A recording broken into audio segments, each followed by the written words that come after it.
আরও কিছু খবর নিয়ে এখন একটি ডেস্ক রিপোর্ট। ইফতার মাহফিল করেছে ইসলামী আন্দোলন বাংলাদেশ। রাজধানীর একটি হোটেলে ইফতার মাহফিলে অংশ নেন বিএনপির স্থায়ী কমিটির সদস্য সালাউদ্দিন আহমেদ, ডক্টর আব্দুল মঈন খান ও দলের ভাইস চেয়ারম্যান বরকতুল্লাহ বুলু, জামায়াতে ইসলামীর আমির ডাক্তার শফিকুর রহমান ও জাতীয় নাগরিক পার্টির আহ্বায়ক নাহিদ ইসলাম। ইফতার মাহফিলের আগে মোনাজাতে দেশ ও মুসলিম উম্মার শান্তি কামনা করা হয়। জাতীয় নাগরিক পার্টির মুখ্য সংগঠক হাসনাত আব্দুল্লাহ বলেছেন, ইসলামের নামে বর্তমানে যা হচ্ছে তা নতুন বাংলাদেশ এবং ইসলামী চেতনার পরিপন্থী। ধর্মের নামে উগ্রবাদ নিয়ন্ত্রণে আলেম ওলামাদের সহযোগিতা চান তিনি।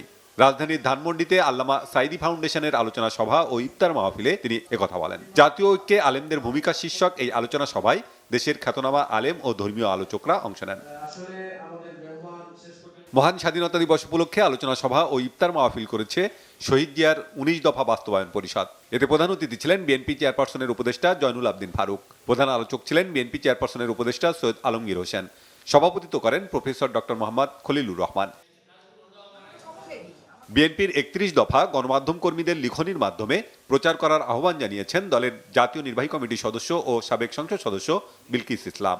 সন্ধ্যায় নীলফামারীর কিশোরগঞ্জ প্রেস ক্লাবে সাংবাদিকদের সাথে মতবিনিময় ও ইফতার মাহফিল শেষে তিনি বলেন, সংস্কারের নামে নির্বাচন পেছানোর যে পায়তারা চলছে, বিএনপি তা কখনোই হতে দেবে না। যুবদলের সাবেক সভাপতি ও ঢাকা মহানগর উত্তর বিএনপির সাবেক আহ্বায়ক সাইফুল আলম নীরব বলেছেন, রমজানের যে শিক্ষা তা শুধু যেন এক মাস নয়, সারা বছরই চর্চার মধ্যে থাকে। শুক্রবার মিরবাগ সোসাইটির ইফতার মাহফিলে নীরব সিয়াম সাধনার মধ্য দিয়ে সর্বক্ষেত্রেই যেন সংযমী আচরণ করা যায় সে শিক্ষা নিতে সবার প্রতি আহ্বান জানান। বিএনপির ভারপ্রাপ্ত চেয়ারম্যান তারেক রহমানের নির্দেশ অনুযায়ী জনগণের সাথে থাকা এবং জনগণকে সাথে রাখতে স্থানীয় বিএনপি নেতাকর্মীদের প্রতি আহ্বান জানান তিনি। হাতিরঝিল থানা বিএনপির আহ্বায়ক নাজমুল হক মাসুম সহ মিরবাগ সোসাইটির কর্মকর্তা এবং সদস্যরা এ সময় উপস্থিত ছিলেন। কুষ্টিয়ার মিরপুর উপজেলার কুরসা ইউনিয়ন বিএনপির উদ্যোগে ইফতার ও দোয়া মাহফিল হয়েছে। ইউনিয়ন ভূমি অফিস প্রাঙ্গণে বিএনপি নেতা সিরাজুল ইসলামের সভাপতিত্বে এতে প্রধান অতিথি ছিলেন বিএনপি নেত্রী ফরিদা ইয়াসমিন। বিশেষ অতিথি ছিলেন জেলা স্বেচ্ছাসেবক দলের যুগ্ম সাধারণ সম্পাদক বকুল আলী। উপজেলা ও ইউনিয়ন বিএনপি নেতাকর্মীরা এতে অংশ নেন। ধানমন্ডিতে আড়ং উন্মোচন করেছে বিশ্বের সবচেয়ে বড় ক্রাফট স্টোর। ৬০,০০০ বর্গফুট জায়গা জুড়ে ৮তলা এ স্টোরটি বাংলাদেশের স্থাপত্য শৈলী এবং কারুশিল্পের এক অনন্য নিদর্শন। প্রতিটি তলায় গ্রাহকরা পাবেন অসাধারণ কিছু শিল্পকর্ম।